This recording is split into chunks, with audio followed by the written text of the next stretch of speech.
A young black boy helped a young female millionaire with a flat tire, and the millionaire fell in love with the young man. "You look like you've been out here all day," the boy said, squinting against the Colorado sun. He was about 19, tall but wiry. With deep brown skin and sleeves rolled up past his elbows, sweat clung to his neck, and the laces of his worn work boots dragged through the dust as he stepped off the gravel shoulder toward her stranded Porsche. Sienna Taylor lowered her sunglasses, more surprised than alarmed. "I've been here long enough to hate every cactus in a 5-meter radius," she said, brushing a strand of hair from her flushed cheek. The boy chuckled, gentle and genuine. "Mind if I take a look?" She hesitated. Out here, 30 minutes outside Grand Junction, with no reception and a shredded rear tire, she didn't have many choices. His eyes met hers, clear, calm, unbothered by the logo on her car or the 1,000 leather flats she'd scuffed trying to walk back toward the last gas station. She nodded. He dropped his backpack, unzipped it, and pulled out a pair of work gloves and a compact toolkit that looked like it had been passed down through generations. "You've got a spare?" he asked, already kneeling at the tire. "In the back, I think," she said, stepping aside. He opened the trunk with a practiced motion, retrieved the spare, and got to work without another word. Sienna folded her arms and leaned against the car, watching in silence. There was something mesmerizing about the efficiency of it. How he didn't waste movement. How he tightened bolts with a kind of rhythm. How the sun bounced off his brow and caught in the dark curls that stuck to his temple. "You do this often?" she asked finally. "Sometimes," he said without looking up. "My uncle owns a shop in town. Taught me everything before he passed." That silenced her. After a few more turns of the wrench, he stood and wiped his hands on his jeans. "You're all set." Sienna reached for her wallet.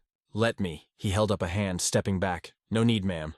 I'm just glad I came down this road today." Her fingers froze halfway inside the leather clutch. "You don't want anything?"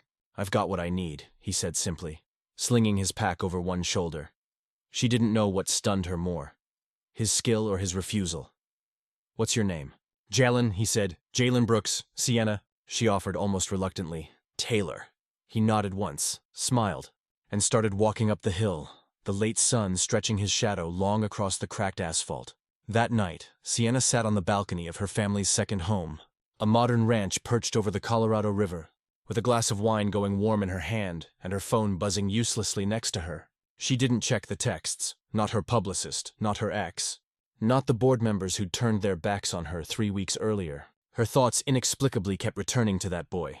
The calluses on his hands, the quiet in his voice, the way he'd walked away. She had everything. Or at least she had until 3 weeks ago, when her own company voted to remove her from the CEO seat her father had built for her. They called it a graceful transition. She called it betrayal. But none of them, not her investors, not the tech blogs, knew what grace really looked like. Jalen had shown her that 2 days later. She found herself driving the same route again, past the gas station, past the rock ridge, slowing at every shoulder, scanning for a familiar figure, ridiculous, she knew, but something in her wouldn't let it go. At the edge of town, just beyond a line of old mailboxes and a sagging fence, she spotted him. Jalen was up on a ladder, hammering nails into a rotting awning above an old woman's porch.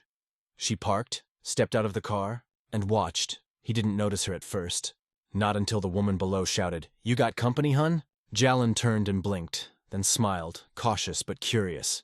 "Miss Taylor, I was in the neighborhood," she said, lying terribly. He climbed down. "Everything okay with the tire?" "Perfect," she replied. "But I never got to say thank you properly." He shrugged. "You already did." She looked at the porch, the nails, the bent ladder. "You do this a lot?"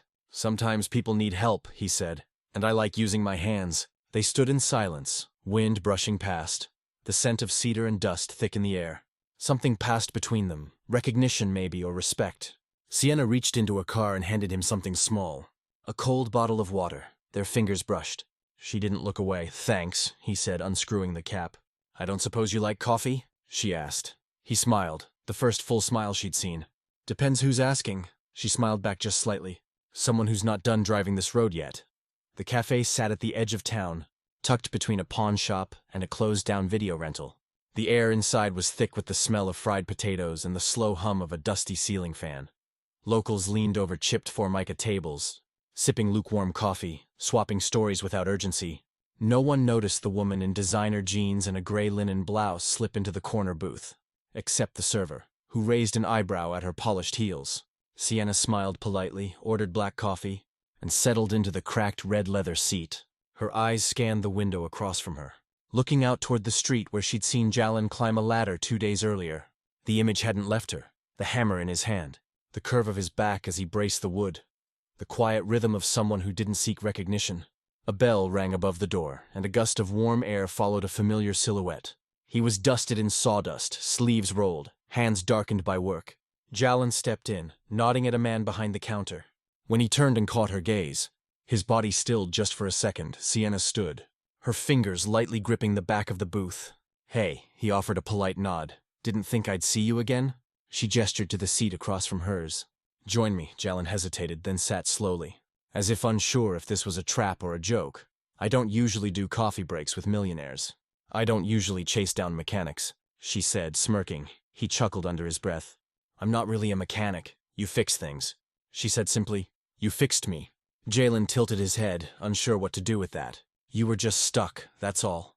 Sometimes being stuck is more dangerous than being broken," she said quietly. Their coffees arrived. He stirred sugar into his slowly, watching her through narrowed eyes. "So," he said after a pause, "why are you really here?" Sienna exhaled, glancing out the window. "Honestly, I don't know. I was driving, and I ended up here again." He leaned back. "You're not used to being curious without a reason, are you?" She met his gaze. "I'm not used to someone walking away from me." Jalen looked down at his cup. "People like me don't usually get asked to stay." A silence fell between them, heavy but not bitter, the kind that acknowledged weight rather than trying to escape it. "I grew up in the kind of home where nothing stayed fixed," he said finally. "Mom left, Dad drank. My aunt kept things together with duct tape and prayer, so I learned early, if something's broken and you can't replace it, you better learn to fix it, and you never ask for help?" she asked. "I asked this guy," he said with a quiet smile. "It's cheaper," she laughed. It wasn't forced, he liked that. He glanced out the window toward the church across the street. "What about you? What brings a woman like you to a place like this?" Sienna looked away, searching for words. "I lost something," she said finally. "Maybe I never really had it, I don't know. But when I left the boardroom for the last time, no one looked me in the eye. They just handed me a check and said, 'Thank you for your service,' like I'd been dismissed from the military." Yalen's fingers drummed once on the table. "Sometimes the exit is the best part of the building." She smiled at that. "You're good with words." "I build fences for a living," he shrugged. "Gives you time to think." They sat quietly for a moment, the silence softer now, more familiar. Then Sienna reached into her bag and pulled out a small, leather-bound notebook. She slid it across the table. "What's this?" he asked. "An idea," she said. "A sketch for something. I've been thinking about a kind of community shop. Tools, mentorship, maybe even training programs.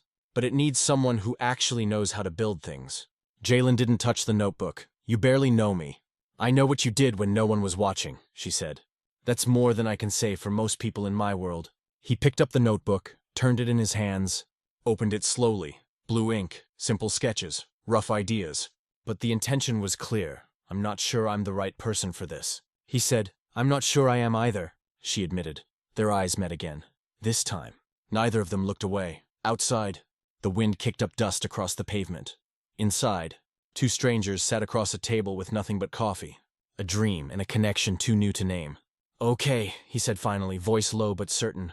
"Let's see where this road goes." The Carrington estate was nestled in the Aspen foothills, far from the cracked sidewalks and rusted fences of Jalen's neighborhood. The main house stood 3 stories tall, a marriage of steel and glass, the kind of structure that belonged on the cover of architectural magazines.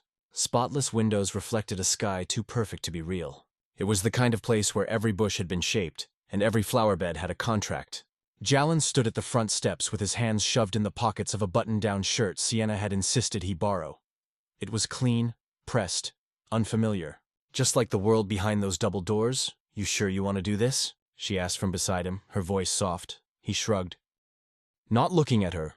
"I'm just here for the food," she laughed gently, reached for the brass handle and pushed the door open. Inside, warm light spilled from chandeliers, and laughter echoed off marble floors.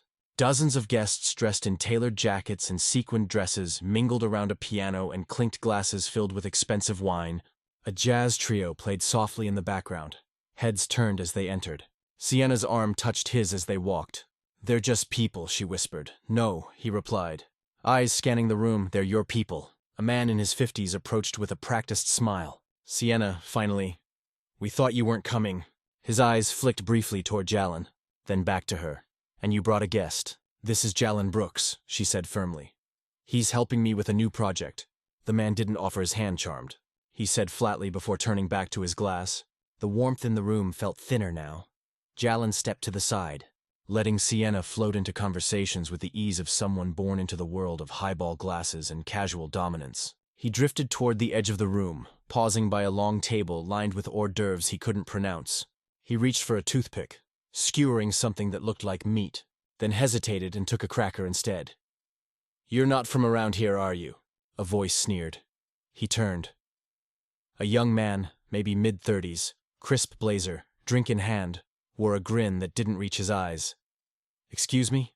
"Relax, just making conversation," the man said. "Sienna tends to bring home projects." Jalen's jaw tensed. "She didn't bring home anything." The man chuckled. "Easy, I'm just saying. She's known for picking up lost causes. Dogs, startups, strangers." Before Jalen could respond, a quiet voice cut through. "Is there a problem here?" "Sienna." The man straightened. "No problem. Just chatting with your friend here." Sienna's eyes locked on him, ice behind the smile. "Then find someone else to chat with." The man walked away, muttering into his drink. Jalen turned to her. "That's what this is to them. A show, a charity case." She looked embarrassed. "He's a jerk, yeah, but he's not the only one staring." "They don't matter, they matter to you," he said quietly. "And I don't." She didn't answer. He stepped away from her, out through the side door and onto the terrace. The night air hit him like a confession. He leaned on the railing, looking out over miles of darkness dotted with distant lights. A few seconds later, she followed. "I didn't think it'd be like this," she said. He didn't look at her. "Didn't think I'd be on display. I wanted you here, yeah. Or did you want to feel better about yourself?" That hurt, she said nothing. He finally turned, his voice steady but low. "I'm not angry you're rich. I'm angry that you thought bringing me here would make anything easier for either of us." "You think I don't see it too?" she snapped. "The way they look at me since I left the company. Like I'm broken, like I lost my edge, and yeah. Maybe I brought you here because I wanted them to see something good I found outside of their world." He stared at her. "Turns out," she said bitterly, "you don't want to be seen either." Silence, heavy and real. Then he said softer. "I've spent my life blending in so I wouldn't get hurt." She stepped closer. "I'm not here to hurt you." "Jalen, then don't parade me." That landed. They stood inches apart now. No music, no voices. Just the hum of a landscape they both suddenly felt alien to. He glanced away. "You don't know what it's like walking into a room and waiting to be called the mistake." She exhaled. "Maybe not. But I know what it's like to stand in one and not know who I am anymore." For a moment, the distance between them didn't feel like money or race or history. Just two people trying not to drown. He looked at her again. "I should go," she nodded, eyes glassy. "Okay." He stepped past her, paused, then without turning. "It wasn't the food, I came for you." And he walked into the night. The afternoon sun beat down on the gravel lot outside Thompson Hardware, where the smell of cut lumber and machine oil hung thick in the air. Jalen stood under the shade of a half-assembled shed, hands deep in a box of bolts, pretending not to hear the car that rolled up behind him. He knew the engine by now. Smooth, precise, foreign. Sienna stepped out, trading heels for low boots, her hair tied back. Her face flushed, but not from the heat. Jalen didn't look up. "You lost again, I was in the area." "You rich folks always in the area when you want something?" he said, tone dry but not cruel. She took a few slow steps closer, stopping just short of the tools spread across the workbench. "I'm not here for a fight, Good," he muttered. "I'm tired of those." I wanted to say I'm sorry, that caught him. He glanced sideways. "For what?" "For thinking I'd enjoy being a curiosity in your world. For putting you there," she said. "And for not stopping that night when you clearly wanted to leave." Jalen sighed, wiping his hands on a rag. "It wasn't about leaving. It was about being seen the wrong way." Sienna looked around. The dust, the wood, the open sky. It was a world far from Carrington estates and curated guest lists. "I brought you into my space," she said. "But I never gave you room to breathe." He finally looked at her. "Why do you care so much?" Her voice cracked just slightly. "'Cause you're the first person in years who looked at me without expectation or judgment. You just saw me." That silenced him. "And when I lost everything that made people return my calls, when I couldn't walk into my own boardroom without whispers, you were the one who reminded me I still had worth." Jalen folded his arms, guarded. "So now I'm your emotional crutch?" "No," she said. "You're my mirror. The one thing in my life that's been honest." A breeze stirred the dust around their feet. Somewhere behind them, a table saw word to life. She reached into her bag, pulled out the notebook she'd once shown him. It was worn now, creased at the corners, full of new pages. I kept working on it. The community workshop idea, mentorship, vocational training. It's not a pitch, it's real. He took it, thumbed through the pages in silence. You don't have to say yes, she added. But I want you to know I meant every word. Jalen closed the notebook slowly. Why me? She smiled, eyes wet but steady. Because you don't need to be rich to be extraordinary. For the first time since the night on the terrace, he let himself really look at her. Beyond the wealth, beyond the chaos she came from. Just her, he nodded once. All right. I'll help you build it, he said, but on one condition. What? You stop apologizing for loving something real. Sienna blinked, then laughed. Soft, grateful, deal. Later that week, they sat across from each other on the tailgate of an old pickup parked at the edge of the lot. Plans spread between them, coffee in hand. Dusk sinking into the mountains. Jalen pointed at one of the blueprints. You drew this electrical setup backwards. Sienna frowned. No, I didn't. He raised an eyebrow. She sighed. Fine. Maybe I did. He smirked. You're lucky I'm patient. I'm lucky for a lot of things lately. She sipped her coffee, eyes on the horizon. They're going to come after me again, you know? The board, the press. They think this is a vanity project. It's not. They'll say I'm throwing money at a boy I barely know. Jalen shrugged, then let them say it. She looked at him. You're not afraid. I've been underestimated my whole life. It doesn't scare me anymore, but it does fuel me. Silence again. But this time it wasn't tense. It was sturdy like something building. Then he added almost casually, You're not the only one who lost something. She turned toward him. I lost faith a long time ago. He said, in people, in fairness, in second chances. But you showing up every time, that started something? Her voice softened. What did it start? He looked at her. Really looked at her. Hope. The Denver Civic Convention Center shimmered under the late spring sun. Its glass panels gleaming like armor. Inside, rows of seats filled with tech investors, media personalities, and startup darlings buzzed with anticipation. A massive LED screen behind the stage pulsed with logos from sponsors and a scrolling agenda of the afternoon's panel speakers. Sienna stood in the wings, microphone clipped, palms damp. You don't have to do this, her assistant whispered. Yes, I do, she said, voice firm. They need to see it, all of it. She adjusted her blazer, matte black, sharply cut, and stepped forward as her name was announced to polite applause. Please welcome Sienna Taylor, founder of Elevate Tech and former CEO of Carrington Green. Jalen watched from the back row, his posture rigid beneath a borrowed blazer. His work boots didn't match the suits around him, but he didn't care. He was here because she'd asked him to be. No, because he wanted to be. He knew what today meant. He knew the vultures were waiting. Sienna approached the podium slowly. Lights blinded her momentarily, but she didn't flinch. She looked across the sea of faces, then down at her notes. She didn't read them. I'm not here to talk about market projections, she began, or IPOs or exit strategies. A murmur of confusion rippled across the audience. I'm here to talk about what happens when we lose sight of people in pursuit of profit, when we trade integrity for influence, when we silence the voices that don't wear suits. Now the murmurs turned sharp. You all know I left Carrington Green. What you don't know is why. Behind her, the screen flickered. A photo appeared, not of spreadsheets or solar panels, but of a tool-strewn workbench, of hands gripping wood, of a young man showing children how to build something from scratch. I left because the people I worked with stopped listening. They stopped believing that innovation comes from unexpected places. She took a breath. Last month, I brought a young man, Jalen Brooks, to one of my industry events. You probably read the articles, the comments, the assumptions. A long pause. Her throat tightened, but she pushed through. What none of you saw was what I saw. A builder, a teacher, a man with more wisdom than some of the executives I sat beside for 10 years. She looked toward the crowd, toward Jalen, even if she couldn't see his face.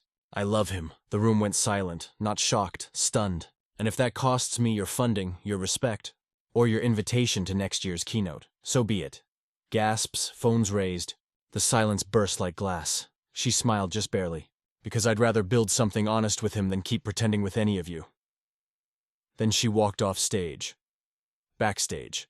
Her assistant looked pale. Sienna, the press. Let them write, she said, pulling the mic off. I gave them something worth writing. A few feet behind her, Jalen stood frozen in the hallway, having made his way there as soon as the speech ended. You didn't have to do that, he said quietly. I know you could lose everything. She walked toward him. Then let me lose it with intention. He looked at her. Eyes heavy but alive. You meant it? He asked. All of it? She stepped closer, every word. They stood inches apart in the hallway in the storm. "Then I'm staying," he said. A beat passed, then her voice soft. "Cracking. Good." That night, the internet burned. Headlines like fire. Sienna Taylor declares love for unknown builder at Tech Summit. CEO walks away from fortune for a man with dirt under his nails. The backlash came fast. Investors pulled out of her community project. Former board members issued statements distancing themselves. But something else happened too. Letters came, emails, handwritten notes from teachers. Veterans, welders, grandmothers, stories of people who were seen, truly seen for the first time in years. And among them, one letter stood out. It was from a 12-year-old girl in Detroit. "My brother says I can't build things because I'm a girl, but you showed them on that stage. You built something brave." Sienna read the note aloud to Jalen under a sky full of stars. Sitting on the porch of the new workshop they were building together. He leaned back, arms crossed behind his head. "She gets it," he said. Sienna nodded. "Yeah, she does." He turned to her. "You know, you didn't just break their silence." "What do you mean?" "You broke mine." 1 year later, the morning sun stretched long across the gravel driveway of the newly completed workshop just outside Grand Junction. Colorado, where an abandoned warehouse once stood, now rose a beautiful, clean-lined structure clad in pine wood and corrugated steel, its large front windows etched with the words Brooks and Taylor Institute, skills, dignity, future inside. The scent of sawdust and fresh paint mingled with the aroma of brewed coffee and cinnamon rolls donated by a local bakery. Rows of benches lined the workshop where young men and women, black, white, Latino, Navajo, laughed, drilled, measured, built. Jalen stood at the head of the room wearing jeans, a dark blue shirt, and an apron streaked with chalk. He leaned over a table, demonstrating how to cut a dovetail joint with precision. Every student watched him, not with obligation, but with admiration. He no longer felt out of place in front of a crowd. He was home. Sienna stood by the entrance, greeting community leaders, donors, and old friends. She looked different, not in wealth or status, but in presence, grounded, clear. The phone in her purse buzzed every few minutes with missed calls and press requests, but she didn't glance at it once. Outside, guests gathered around a podium framed by 2 American flags and a backdrop of young trees planted the previous spring. Jalen stepped up to the mic, adjusting it carefully. His hands surprisingly steady. He looked out at the faces, familiar and new, and exhaled. "I used to believe that some people were just born to stay small," he began. "That no matter how good you were, how hard you worked, there were places you'd never be invited into." He paused. "And then I met someone who didn't invite me in." She walked out of the door herself, sat beside me, and listened. Sienna's eyes shone. Several people dabbed tears. "She didn't hand me a ladder. She handed me tools," he said, "and together, we built something bigger than either of us." He nodded toward the building behind him. "This place isn't just for kids who want to learn how to build a table. It's for anyone who's been told they don't belong. It's for the ones who fix things quietly, who don't wear suits, who know the value of calloused hands." He smiled, voice low but resonant. "It's for the ones like me." Applause erupted, but he didn't move. He let the moment breathe. Then he added with that signature pause of his, "We named it Brooks and Taylor. But the truth is, this house doesn't belong to us. It belongs to the future." Later that afternoon, when the crowd had thinned and the sun dipped low, Jalen and Sienna sat side by side on the back steps of the building, watching a few kids chase each other across the field behind them. She leaned her head on his shoulder. "You nailed it, I didn't stutter," he teased. "Nope. You just turned every grown man into a puddle," he laughed. But there was something deeper in the sound, something healed. "Do you ever miss it?" he asked. "The old world?" Sienna shook her head. "Not for a second.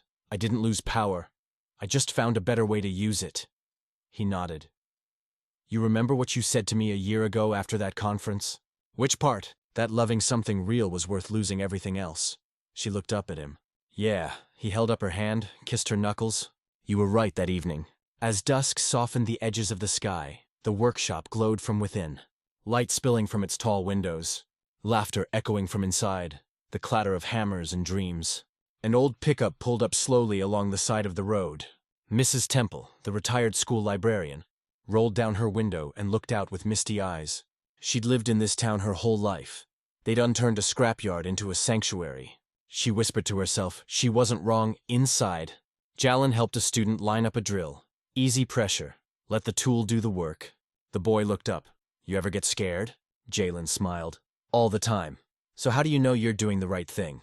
He thought for a second, then said, when it feels like you're building something bigger than yourself, and it scares you just enough to mean something.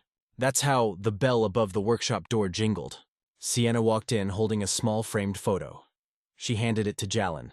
Inside the frame was a picture of him taken from behind teaching a class.